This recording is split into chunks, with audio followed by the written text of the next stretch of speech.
ایک شادی میں گیا ہوں تو وہاں ڈھول بازے شروع ہیں اور گانا گایا جا رہا ہے. میں واپس ہونے لگا تو ایک آٹومیٹک صوفی صاحب تھے. ایک تو صوفی صاحب ہوتے ہیں نا, ایک آٹومیٹک صوفی صاحب ہوتے ہیں. آٹومیٹک وہ مجھے کہتے ہیں مولوی صاحب شادی بیاہ میں گانا بجانا جائز ہوتا ہے.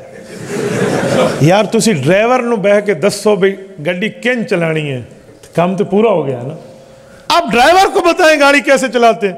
وہ بندہ الچٹو من الڈگر ہے, اس کا علم یہ ہے, یہ اس کا علمی اسٹیٹس ہے, اور وہ مجھے کہہ رہا ہے کہ شادی بیاہ میں جائز ہے. تو میں بیٹھ گیا, میں نے کہا اللہ آپ کو بھلا کرے, نئی دلیل لائیں آپ ذرا فرمائیے کہاں سے ثابت ہے. حدیث میں نہیں ہے. حضور پاک علیہ السلام ایک شادی میں گئے تھے اور گانا گایا جا رہا تھا تو اللہ کے رسول نے فرمایا شادی بیاہ پہ جائز ہے. میں نے کہا آپ نے حدیث خود پڑھی ہے؟ سنی ہے. کس سے سنی ہے؟ مجھ سے تو سنی ہے. تو میں نے کہا پھر آپ کے پاس جب پروف نہیں ہے تو آپ کیوں کہہ رہے ہو؟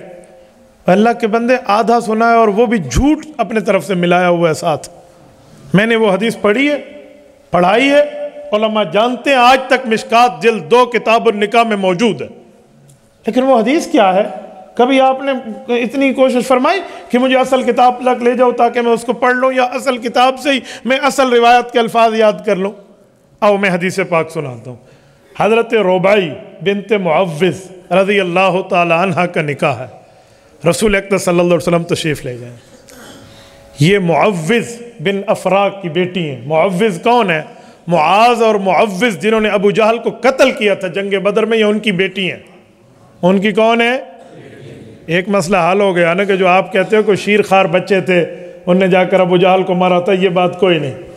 وہ صاحب اولاد تھے. جی ہاں, یہ بات ذہن میں لوگوں میں ایسے غلط مشہور ہوتا ہے. اس وقت ماشاءاللہ شادی شدہ ہے.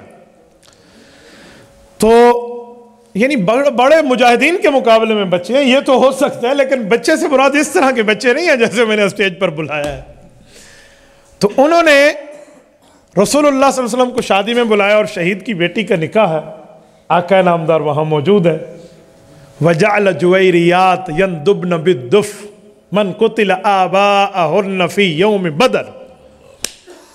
جو ان کے آباء و اجداد اور ان کے والد جو جنگ بدر میں شہید ہوئے تھے, چھوٹی چھوٹی نابالغ بچیوں نے دف بجا کر انہیں یاد کرنا شروع کیا. گروٹ کے مسلمانوں, خوشاب کی غیور مسلمانوں, دف کیا ہے پتہ نہیں, آپ نے دیکھا ہی نہیں دیکھا, میں نے دیکھا ہے, اور اسے یوں اپنی انگلیوں سے جان بوجھ کے ایک بار بجا کے دیکھا ہے کہ بجتا کیسے ہے. میں طائف گیا ہوں, وادی شفا گیا ہوں طائف میں. اللہ تعالیٰ آپ کو مکہ مکرمہ لے جائے, اللہ مدینہ طیبہ لے جائے, اللہ آپ کی برکت سے ہمیں بھی لے جائے.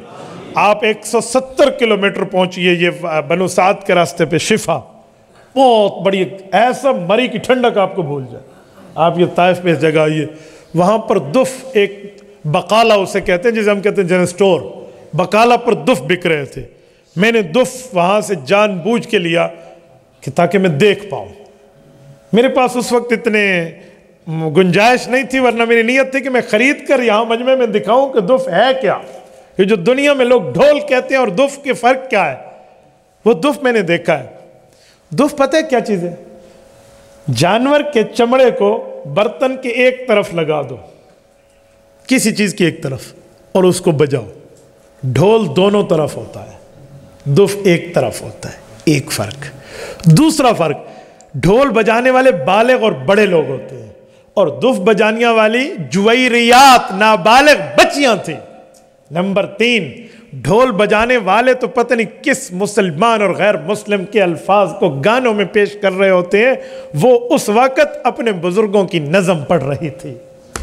یہ 3 چیزیں ہوں تو پھر جائز ہے, ہو بھی دف, ڈھول نہ ہو, بجانے والی بھی بالکل نابالغ بچیاں ہوں.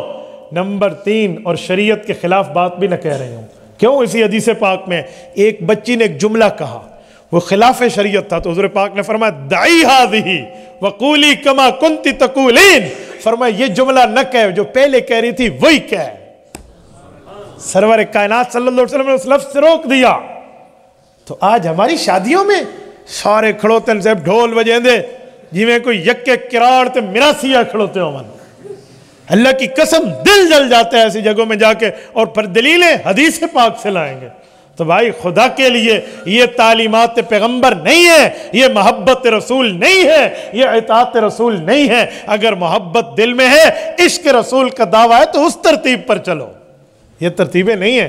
آج بالغ بڑی بڑی خواتین خدا کی قسم ڈانس کر کے پاؤں کی ہیل کی جوتی پہن کے زمین پہ مارتی ہیں۔ رب کا قرآن سورۃ نور میں کہتا ہے وَلَا يَضْرِبْنَ بِأَرْجُلِهِنَّ، عورت کو ڈانس کر کے پاؤں زمین پہ زور سے نہیں مارنا چاہیے۔ ہم کہتے ہیں ہم محبت کے دعوے دار ہیں، وَلَا يَضْرِبْنَ بِأَرْجُلِهِنَّ کا معنی اٹھا لیں۔ سورۃ نور ہمیں کیا کہتی ہے، 18واں پارہ کیا کہتا ہے، رب کیا فرماتے ہیں؟ جب میں نے اس بندے کو یوں سمجھایا تو اس کا علم وہیں سے زیرو ہو گیا، کیونکہ وہ ایزی لوڈ لے کر بیچارہ آٹومیٹک صوفی صاحب تھے۔ تو میں نے کہا بھائی خدا کے لیے، اللہ کے لیے، اللہ کے لیے اپنی غلط بات کو شریعت سے دلیل نہ دیا کرو۔